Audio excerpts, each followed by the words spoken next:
What's up, guys? Thanks for tuning in. There are a few things we wanted to do before we said goodbye to South Dakota. And the first thing that my parents wanted to do is the Needles Highway hike.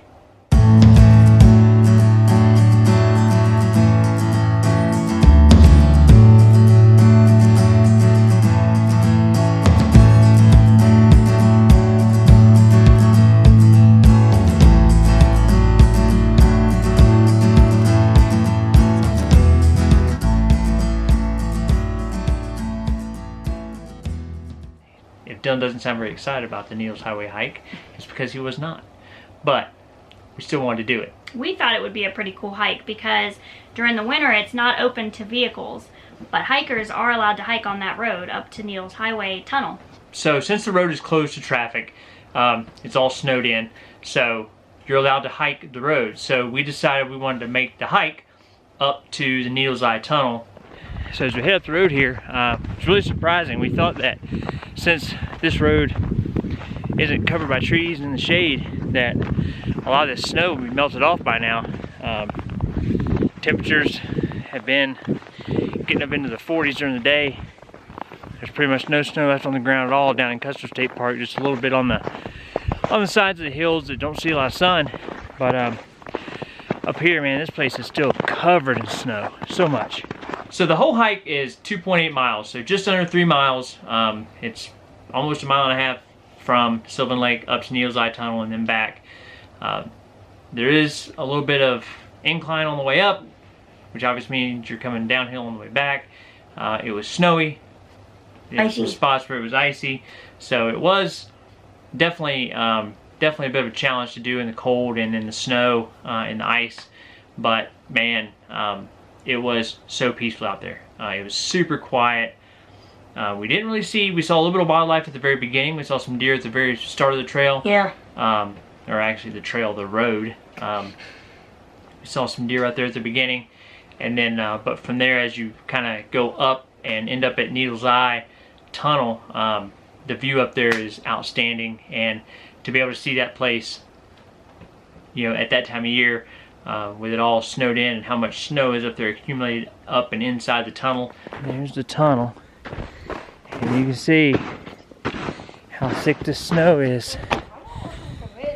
There's a pile of snow. It's probably a couple feet deep up here.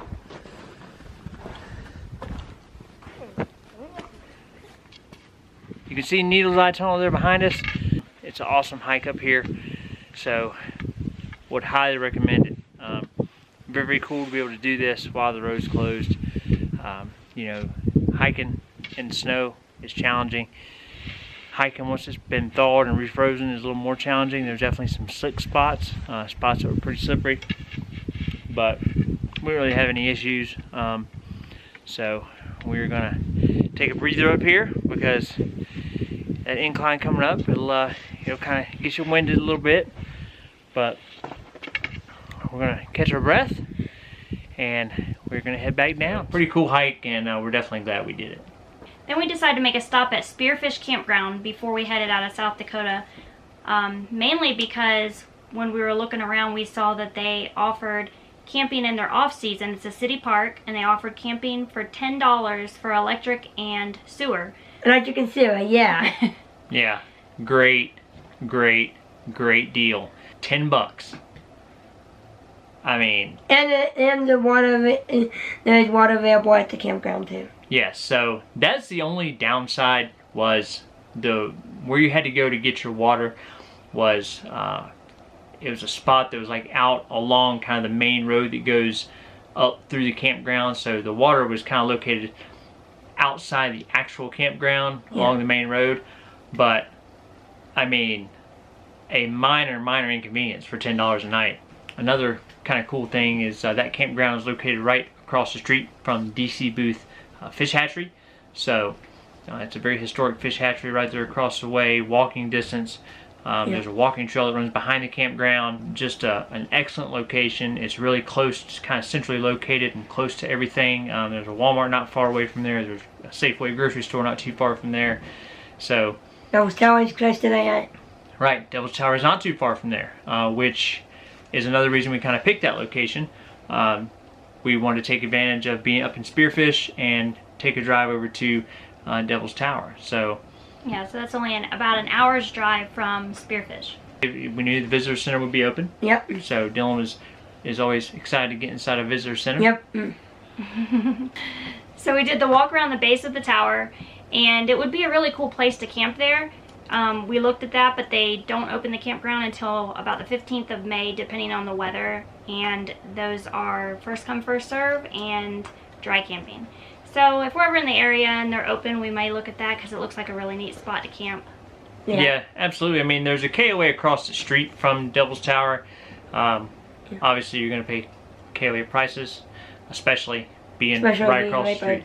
Right by Devil's Tower. Yeah, for sure. So, you know, last year when we were there, we saw some people climbing Devil's Tower, which was really cool. Nobody climbing it when we were there this time. It was pretty cold, pretty chilly, and it's probably even colder at the top of the tower. Yeah, definitely.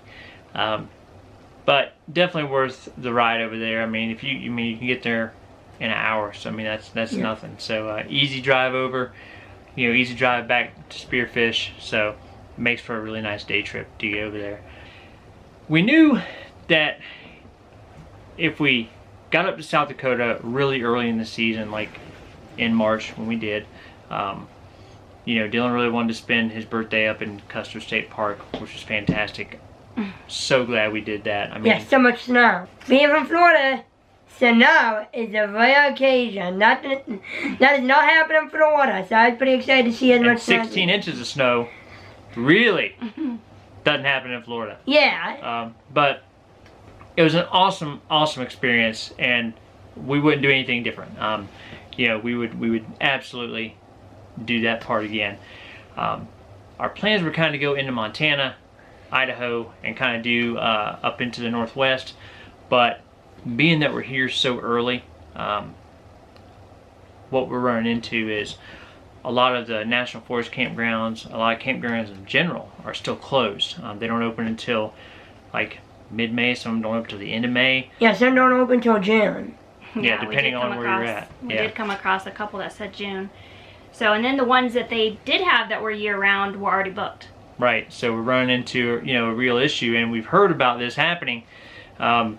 You know, with the, you know, we've heard about this big influx of new RVers and new people that are buying RVs, and it's hard to get reservations, and we're absolutely seeing that for sure. Yeah. We changed the plan a little bit. We were going to maybe detour down into Utah. We started looking down there, and again, we're finding everything booked up. So very early in the season already. We decided to kind of change our plans up a little more, since we do have to go back to Florida at some point this summer. You know, we do have to make that trip back. We didn't really have time to just kind of hang out and wait for things to open up in the Northwest. So what we decided to do is head south. So we're going to move south. We're going to thaw out a little bit. We've been nice and chilly up in South Dakota, but we're going to head south. Sneak into Utah, just on the edge, just across Colorado. Sneak into Utah. Yeah. And see some things there, and then kind of work our way down through Colorado, and then visit New Mexico before it gets scorching hot in the middle of summer, and then work our way back across to Florida. Slowly. Sure. Yeah, slowly. Last year we made the trip from Grand Teton National Park In Wyoming. back to Florida in 11 days. So that was very expensive, moving that quick. That was a rough trip back. Yeah. Moving super fast like that. So not trying to do that this time. We're going to work our way back slowly. We're going to utilize some Army Corps of Engineer parks. We always love those. So we're going to work our way back that way. And then once we leave Florida, the tentative plan is maybe to work up the East Coast and see some things up there. Which Dylan is super excited about. He has been wanting to go to the East Coast for a while now. Yeah, that's going to completely wrap up South Dakota. It's time to say goodbye. Dylan's not very happy about that. He loves South Dakota. Yeah, he's a big fan of South Dakota, Custer State Park in particular. But man, Spearfish, what a great little city. There are a tremendous amount of hikes in that area. It's just a beautiful location. And you know, if you're there in the off season, man, $10 a night, you absolutely will not find a better deal anywhere anywhere. Probably anywhere in South Dakota where you can get electric and sewer for $10 a night. That's crazy. It's been awesome. It's time to move on. We appreciate you guys watching, and we'll catch you guys down the road.